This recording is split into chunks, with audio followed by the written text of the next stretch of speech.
In the beginning we found وَمَا يُغْنِي عَنْهُ مَالُهُ. The mal came up again. Then at the end, الَّذِي يُؤْتِي مَالَهُ يَتَزَكَّى. Again, wealth, wealth, wealth. So we're going to learn in this surah, what in the previous surah Allah told us, the one who cleansed it has been successful. And in this surah Allah is going to teach us, subhanahu wa ta'ala, if you want to clean yourself up, it has a lot to do with your attitude towards your wealth. It has a lot to do with how you think about your money, how you think about your house, how you think about the things you own. And if you think about them in a corrupt way, and by the way, a disclaimer, there's nothing wrong with owning wealth. There's nothing wrong with owning wealth. There is something wrong with having wealth not just enter your pocket, but enter into your heart. That's the problem, right? People can have all the wealth in the world, so long as it's not in their heart. Allah Azza wa Jal, when He talks about the worst kinds of people, and He doesn't just say they have money. He says they love money. They love, and where's love? It's in the heart. وَإِنَّهُ لِحُبِّ الْخَيْرِ لَشَدِيدٌ. Right? So, and He loves it so much, He's always counting it. Right? He's always compiling it and counting it. الَّذِي جَمَعَ مَالًا وَعَدَّدَ. You're obsessed with something you love. That's what you do.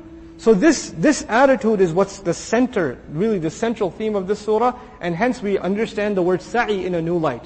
Sa'i means to make an effort, and we'll talk about that in more detail again once we go ayah by ayah. But what does sa'i mean? To make an effort. People are making an effort in two directions. Either you want to get wealthy here, or you want to get wealthy over there. Now there is a way you can get wealthy in both. It's hard, but you can do it. It's possible that you can be wealthy here and you can be wealthy there. But understand that when you concern yourself with worldly assets, in your heart, they become the priority. You're thinking about them more than you're thinking about the assets, your savings up there. Then you have become from al-ashqa. Then you've turned away, tawalla, the one that's being described, right? So this powerful lesson is going to be the center of this surah. So the hereafter becomes a necessary pair to this worldly life. In this worldly life, you have night and day, you have male and female, and they're reminding you everything is incomplete just by itself. It needs a pair to complete it.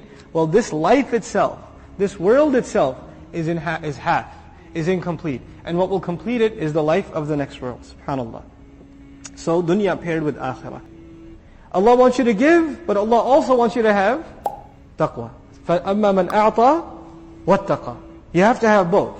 And sometimes there's a person who has taqwa, but what does he not do? He doesn't give. He doesn't give. Now this sequence, Islahi rahmahullah commented very beautifully. He said this is not the only place we find this sequence of first giving, then feeling afraid.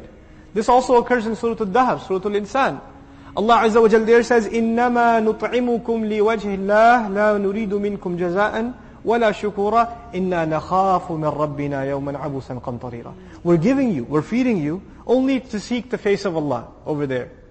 There the phrase was, إِنَّمَا نُطْعِمُكُمْ لِوَجْهِ اللَّهِ. We're feeding you to seek Allah's face. We don't want to see a smile on your face. That's not why we're doing it. We want to see Allah pleased with us.